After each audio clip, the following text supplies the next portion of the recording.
Hi, everybody. Happy Deal Friday. Thanks very much for the introduction, Nana. And thanks to Enterprise Singapore and MAS for inviting us to be part of this great activity. Now, today's session really in some ways could also be called the paradox of growth, or managing the curse of growth. There's just how do we manage this whole concept of growth in a sustainable way. Now I'm just clearing the screen. Now, we all want everybody in the region to have the benefits of what we've all enjoyed. But the challenge is, how do we manage the issues when we're looking at the amount of energy that we're using, the amount of water that we're using, and of course the waste that's generated. It's all about helping people thrive, but at the same time within the planetary boundaries. Now, the way of doing that really, when you think about it, is very much the case of sustainability and growth. What's the intersection? The intersection is definitely innovation. So it's all about how we go about driving this growth. And the only way to do it is innovation. Now, it's a challenge, of course, but of course, with every challenge is a great opportunity.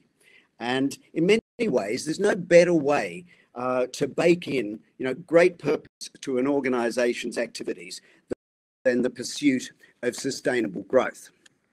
Now, moving on, Padang is very much, as Nana said, we are an innovation catalyst, but we are driven by the SDGs. On the 1st of January this year, we launched the countdown2030.com, and I encourage you to take a look at that. Why? Because we've only got 10 years to 2030. In actual fact, as you can see there on the screen, it's a lot less than 10 years now. The clock is ticking. We've really got to get things done. And so for today's presentation, with the topics that we're discussing around water, waste and energy, we want to look through the lenses of these 3 of the 17 SDGs. Affordable and clean energy, responsible consumption, looking at waste, and of course, clean water and sanitation. So they're going to be the guiding lights, if you will, for today's presentation. So over the next 10 minutes or so, I'm just going to give you some overviews, some thoughts of how we see it all putting together, and then I'll profile a little bit on the ecosystem, and then you'll hand over to the startups that will be pitching to you later. So when we think about energy, the great issue here, of course, is that we're seeing the demand of energy increase dramatically because the growth is so great. Now, obviously, we'd love to see more renewables in place, but unfortunately, while we're seeing the use of solar PV capacity increase dramatically, it's set to double from 2019 to 2024. But even so, with all of these types of activities, by 2040, renewables are only going to account for about 20% in Southeast Asia. So, and that compares to much higher elsewhere. Also, this part of the world is the only area where the use of coal as a percentage of overall usage, coal energy, is increasing. So we've really got to do something about how can we adapt more quickly to renewables, what can be done, how can we also better manage what we've got. And I think that's one of the big messages that you'll see this afternoon, that when we're dealing with these resources, it's how do we use scarce resources to get better outcomes. Now, when we look at our infrastructure in terms of waste, there are problems with the infrastructure. Basically, it's insufficient to keep up with the growth that we've got. And in a way, the waste keeps piling up. Obviously, in Singapore, we do a fantastic job, very tidy, even in COVID time. But elsewhere, not so lucky. We're seeing municipal waste double by 2025. Now, it's not easy to manage all of this. The other fact that we all, I'm sure, are pretty familiar with, 4 countries account for 55% of the waste, of plastic waste going into the oceans. And also during COVID, we've seen a lot more single-use plastic. So on the supply side, if you like, sort of the rubbish continues to pile up, but the infrastructure that we have at the moment isn't capable to deal with it all. So we've got limited sorting, limited collection, so huge opportunities to change that paradigm. What can we do to be better at how do we reduce the inputs would be one thing, but then once we've got those particular, how do we better collect them? How do we reuse them, repurpose them? More about that in a moment. And then looking at water. The water systems are strained. I mean, water, of course, is the lifeblood for everything that we do. From us as humans, in terms of hydration, but of course, with the wash the hand message, we need access to water, and more people need access to water. People depend on the rivers. They live by the rivers. Their livelihoods come from the rivers. So important to keep these water streams clean. Yet still in Southeast Asia, we've got over 100 million people without access to potable water. And then, of course, with climate change impacts that we're experiencing, there's less water. As you can see on the slide, Thailand's reservoirs are at 50% capacity. So again, on the kind of supply side, we've got issues. So, but then even the water that we're using, as you can see there, only 14%, 1/4, is being treated of wastewater. So that's a real issue. And when you compare that in Europe, it sits around 70% of that water is being treated. And then, of course, we've got issues around contaminated surface water. So, lots of issues that we're contending with. So in terms of looking at, what are the startups doing in Southeast Asia to deal with these problems, we're looking at it again through a couple of lenses. So on this occasion, we're wanting to see what can we do in terms of energy, in terms of how can we monitor, how can we better understand how we're using. Then, of course, it comes down to infrastructure. Do we have the right infrastructure? And of course, what can we do in terms of renewables to increase the volume of renewables and access? Now, when we come to looking at monitoring, there's been a lot of work done in monitoring energy over the years. We've seen many companies, there was a standard ISO 50001 that was introduced back in 2015 or thereabouts. HSL Contractor, one of the companies that I was working with at the time, was the first SME in Singapore actually to be ISO certified under that standard. So, Singapore has been leading the way in a lot of monitoring activities. But obviously we can continue to do a lot more. And of course, even with renewables and in terms of adoption, as perhaps Alex will be talking about later, in terms of AI, how can we utilize AI more effectively to better understand how we're using activities? And of course, back to infrastructure, many of you might see Blue SG about the town. How do we have more such charging stations, such activities coming into play? So just to give you a sense of a bit of a environmental sort of look at the ecosystem, there are a lot of companies across the region getting into this space. One up in the top right there, I think it is. Where has it gone? Okay, no, middle. Table Pointer. You'll hear from them later. And the way that in a restaurant situation, using particular equipment in a smart fashion, how their equipment is being used to better utilize energy. And again, we all know the importance about the monitoring side of the house. Smart battery, you can see there in infrastructure. It offers an off-grid energy mobility as a service solution. So we're seeing a whole range of different activities coming up and how we can use.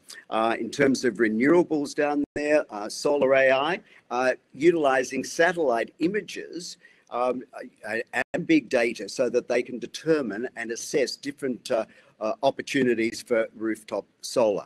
So again, just trying to use existing technologies that we've got in different ways to manage energy. Moving on to waste. I mean, waste has been with us for a long time. We all know many of the issues around waste. And again, collection. How do we better collect? How do we incent people to behave in a better way? Because often it does come down to some incentives. We all know the different frustrations people have in terms of, should I be sorting this? Frustration around, will my recycling being picked up? What's actually happening to it? That, frankly, is a communication issue. We've got to get better at some of those communication issues to better enable collection. But what are the new business models that can emerge to drive better collection, better opportunities in that space? Processing waste to energy. I've worked in this space for quite a long time. It's actually driven by the economics. I mean, if you're trying, while people can send things to landfill at a particular price, if they're not incented to go and turn it into energy, it's not going to change. It also comes back to government regulations. So, there are a lot of issues that we still need to pick up on. And then moving on to some of the startups in the space. We can see that with Gringo there, Indonesian startup, using Google AI to better understand what sorry, that's gone under energy. Oops. I didn't touch that, sorry. Gringo, where's Gringo? On the left-hand side there. Just to repeat that, Gringo's using Google to better understand and recognize different waste that's out there. We're seeing different in the plastics upcycling. Up is dealing with construction material, eco-plastic, we're doing with road fill. There's lots of opportunities, and of course, RWDC, some that most of you I'm sure are aware of, homegrown, just recently raised 133 million.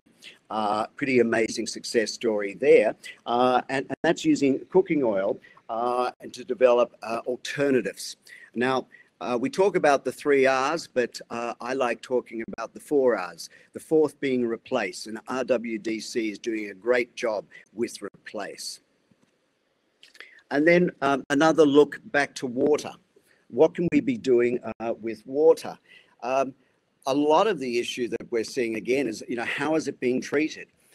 If you're using a lot of chemicals to treat the water, how can we find other ways for treating the water? And some of the startups this afternoon will be addressing some of that. And of course, membrane technology. Singapore is famous for new water, what we're doing. So again, we're seeing a lot of technology around monitoring. Again, scarce resources. When it's scarce, what do you want to do? You want to monitor it. You want to understand what the toxicity levels are. So we're better able to manage what water is going where. In terms of the notable water startups in the region, there are a couple of interesting ones here. We're seeing actually one, Waterome is an interesting Singaporean award-winning social enterprise. And they've got interesting community water filters that they're making available for disaster relief and rural development.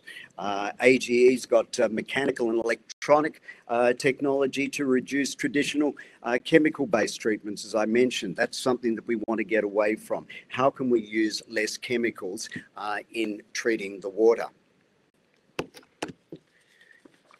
And I just want to now just talk about another couple of activities. So we've gone through the 3 different areas that we're going to look at. This activity here is something that Padang is involved in supporting Jack Sim. And again, keeping with the water theme, Jack is the founder of the BOP Hub and also known as Mr. Toilet because he started the World Toilet Organization. And again, through the Singapore government, gazetted the UN to have World Toilet Day in November. Jack has been a great champion of sanitation and water internationally. and has built this building you can see here that on the right. It's called the SDG Centre at UBI.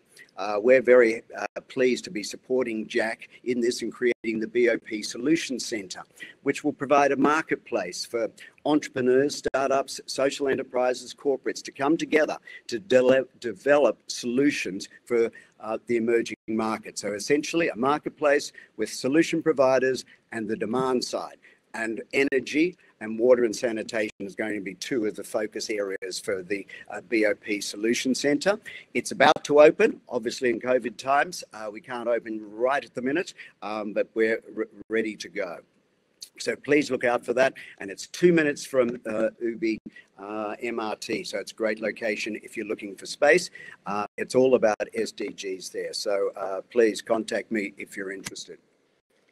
Also another, if we haven't sort of got you excited about water generally, PUB has their Open Innovation Challenge that if you're interested, please take a snap of the code there.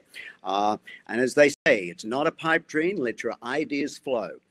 So great opportunities, and as you can see, some of the things I've been talking about, the focus areas that they're addressing, there on the right. And there's opportunities for pilot funding. So this challenge, please register your interest. I think it's a great opportunity, particularly for all of those of you interested in water.